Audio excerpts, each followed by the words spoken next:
Hello students, जैसा कि आप देख रहे हैं ये पॉइंट है आपका साझेदार के दिवालिया होने पर फर्म का विघटन।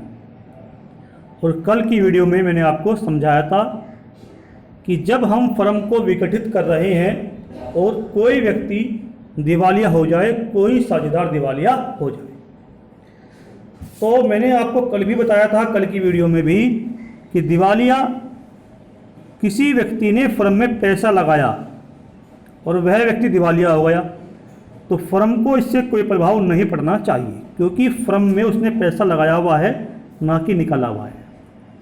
लेकिन जब हम फर्म को विघटित कर रहे हैं तो हमने ये हिसाब किताब लगाया, ये हिसाब बन करके आया सामने कि मान लिया कि सी ने फर्म से पैसा निकाल रखा है, यानी कि पैसा लगा नहीं रखा, पैसा निकाल रखा है, उल्टा आहरित कर रखा है, ड्राइंग कर रखा है, लेकिन वो हो गया है दिवालिया, तो उसे हम कहेंगे साझेदार का दिवालिया होना, कि फर्म को विघटित कर रहे हैं और कोई व्यक्ति दिवालिया हो गया है। तो इसी कड़ी में हमारा आज का सवाल है कि साझेदार के दिवालिया होने पर फर्म का विघटन। और हमारा क्वेश्चन नंबर है 15 कि रामलाल, श्यामलाल, घनश्याम दास दिवालिया, घनश्याम दास साझेदार हैं। लाभ हानि आपस में क्रमशः 1/2, 1/3, 1/6 अनुपात में बांटते हैं। और नीचे जैसे आप इसमें देख रहे हैं कि लेनदार है, रामलाल का ऋण खाता है, पूंजी रामलाल श्यामलाल की है। जब साझेदार 3 हैं, रामलाल, श्यामलाल, घनश्याम दास, तो यहाँ पर पूंजी 2 की है और घनश्याम दास की पूंजी ये रही इधर। जबकि आपने देखा है कि हमेशा जो पूंजी होती है वो हमेशा सभी साझेदार की वो इधर होती है। तो इसका मतलब ये है कि सवाल में घनश्याम दास ने 1590 रुपये फर्म से आहरित कर रखे हैं, पहले से ही निकाल रखे हैं, यानी कि घनश्याम दास ने फर्म में पैसे लगा नहीं रखे, उल्टे फर्म से पैसे निकाल रखे हैं।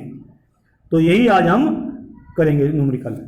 और नीचे समझना है कि रोकड़ के अतिरिक्त संपत्तियों के बिकने पर 48,440 रुपये प्राप्त हुए, विघटन के वे 520 रुपये दिए गए। घनश्याम दास दिवालिया हो गए और उनसे कुछ भी प्राप्त नहीं हुआ, यानी कि वह दिवालिया हो गए और उन पर जो धन निकला है, उन पर जो पैसा निकला है वो उन्होंने नहीं चुकाया।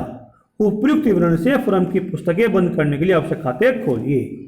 चलिए, तो सबसे पहले हम बनाएंगे वही अपना पुराना रियलाइजेशन अकाउंट, ये रहा।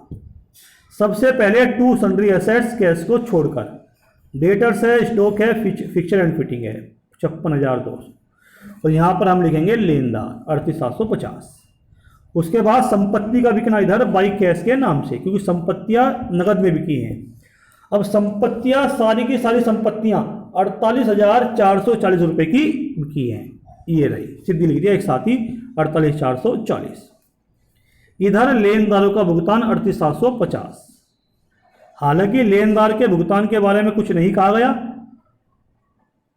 तो भी हम लेनदार का भुगतान करेंगे। उसके बाद एक्सपेंसेस है टू कैश अकाउंट 520 रुपये, ये लिख दिया हमने एक्सपेंसेस। चलिए, उसके बाद खाता हम करेंगे क्लोज, इसको जोड़कर यहाँ लिखा, यहाँ भी लिखा, इसमें से सब माइनस किया, ये आ गया ऊपर का, और इसको हमने 1/2, 1/3, 1/6 में डिवाइड कर दिया, ये आ गया रामलाल का, श्यामलाल का और घनश्याम दास का, जो उनका लाभ हानि अनुपात था। चलिए, उसके बाद है आपका पार्टनर्स कैपिटल अकाउंट।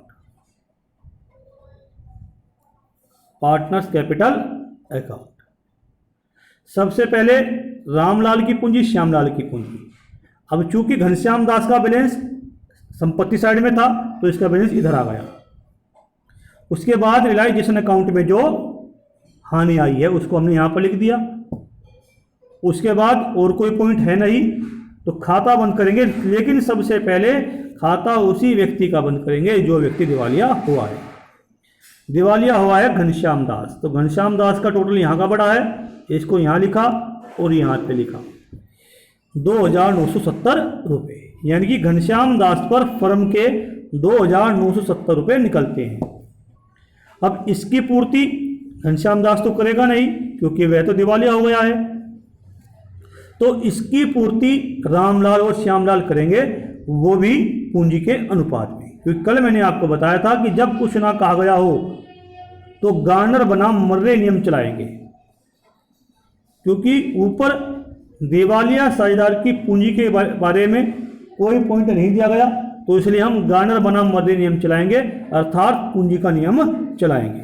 यानी कि रामलाल श्यामलाल यानी कि शेष साझेदार या फिर कह लीजिए शोध सम साझेदार दिवालिया साझेदार की पूंजी की कमी को पूंजी के अनुपात में वहन करेंगे। तो रामलाल की पूंजी है 15,200, श्यामलाल की पूंजी है 11,200 और इनका रेशियो आ गया 19:14। 19:14 आ गया इनका रेशियो, ये आ गया इनका रेशियो आ गया 19:14। तो 2,970 को इसमें मल्टीप्लाई 19 डिवाइड बाई 33, इसकी आगे 1710 और इसके आगे 1260,